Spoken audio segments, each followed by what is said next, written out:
तो हमारा ये कहना है कि हम अपने जाति से ऊपर उठ के और शांत दिमाग से सोचें कि हमारे शिवहर के लिए बेहतर कौन रहेगा, हमारे देश को कौन आगे बढ़ाएगा, राज्य को कौन बढ़ाएगा, साथ-साथ हमारे शिवहर की समस्याओं पे कौन सजग रहेगा, समस्या का समाधान कौन करेगा। तो शांत दिमाग से सोच के दामाद को न चुनें, बल्कि हम अपने प्रत्याशी को चुनें। अच्छा।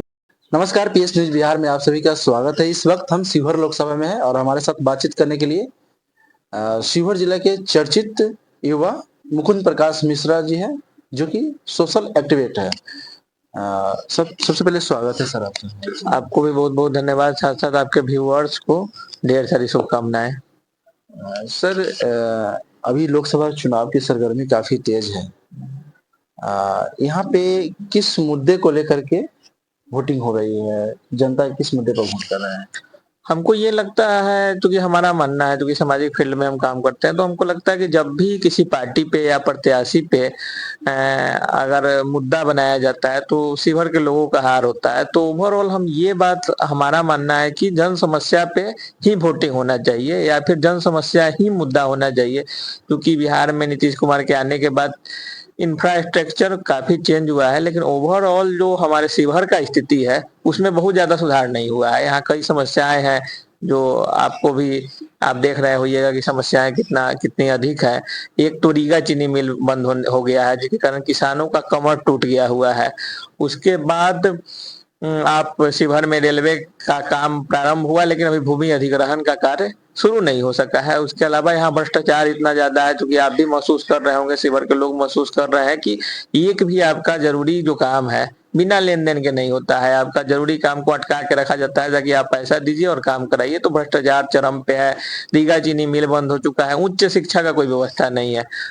किसी भी लोगों को अगर उच्च शिक्षा प्राप्त करना है तो शिवहर से बाहर जाना पड़ता है। शिवहर का अस्पताल जो है, शिवहर का जो अस्पताल है, वो मरीजों को मुजफ्फरपुर रेफर करने का संस्था बनकर रह गया है, जिसके कारण अक्सर दुर्घटना के शिकार मरीज या गंभीर रूप से घायल मरीज आपको यहाँ पे जाने के बाद अस्पताल में उनको अस्पताल बचा नहीं पाता है। लेकिन यहाँ तो शिवहर में सब कुछ का व्यवस्था हॉस्पिटल में उपलब्ध है, ब्लड से लेकर के ऑपरेशन तक का सुविधा उपलब्ध है, फिर क्यों नहीं हो पाता है? यहाँ पे दुर्भाग्यपूर्ण स्थिति ये है कि डॉक्टर जो है रिस्क नहीं लेना चाहते हैं, या फिर जो पूरा का पूरा व्यवस्था है जिम्मेदारी से बचना चाहता है और मरीजों को मुजफ्फरपुर रेफर कर देता है, जिसका नतीजा ये होता है कि शिवहर के लोग उस क्रिटिकल स्थिति में बाहर रेफर हो जाते हैं, जिसके कारण तरियानी पहुंचते पहुंचते लोग दम तोड़ देते हैं।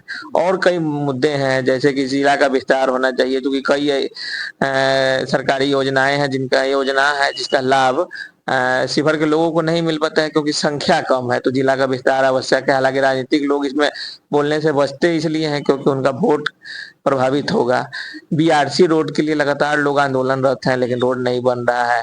आपको जल जमाव का स्थिति देखते ही है। एक लगातार जल जमाव का समस्या है जो जगदीश नंदन द्वारा है।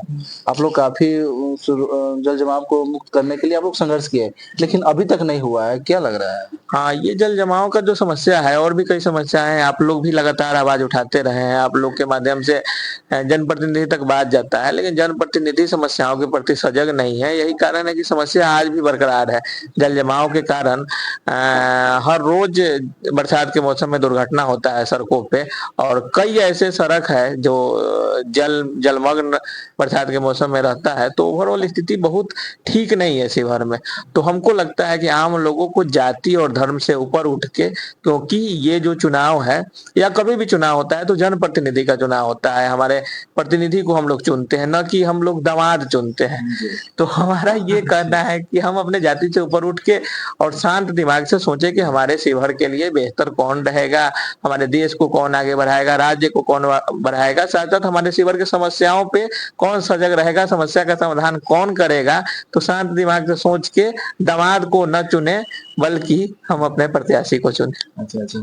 आप रीगा चीनी मिल के बात ही बोले हैं। रीगा चीनी मिल इस साल 2024 में चालू होना था। हाँ। लेकिन नहीं हो पाया है।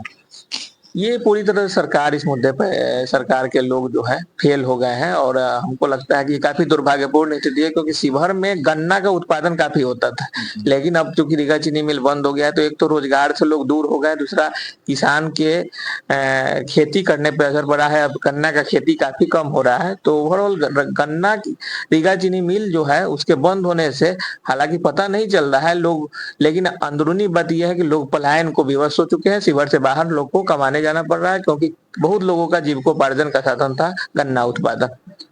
रेल का भी काफी समस्या आप बता रहे हैं, रेल का भी काफी समस्या है, लेकिन तो क्या लग रहा है कि रेल कब तक रेल का पहिया कब तक चलेगा शिवहर में? आप लगातार संघर्ष कर रहे हैं। रेल जो है 2007 में लालू प्रसाद यादव जब रेल मंत्री थे उस समय शिलान्यास किया गया था, लेकिन बीच में काफी वर्षों तक ये काम बंद रहा। शिवहर के युवा संघर्ष करते रहे, अलग अलग स्तर पे शिवहर से लेकर दिल्ली तक संघर्ष हुआ। हम भी इस मामला को हाईकोर्ट ले गए थे, ओवरऑल दबाव पड़ा और फाइनली ये हुआ कि थोड़ा सा सुगबुगाहट हुआ और शिलान्यास वगैरह हुआ और कहा गया कि अब कार्य प्रारंभ होगा। तो हमारी जहां तक जानकारी है कि भूमि अधिग्रहण के दिशा में कार्य बढ़ रहा है, लेकिन अभी इतना धीमा गति से हो रहा है कि पता नहीं कब तक कार्य पूर्ण हो पाएगा। चलिए, तो जैसे कि इन्होंने विकास के मुद्दा पर बात की, शिवहर के लोकल मुद्दा पे बात किए हैं, इसमें आपका क्या प्रतिक्रिया है? कमेंट बॉक्स में जरूर बताइएगा और यूट्यूब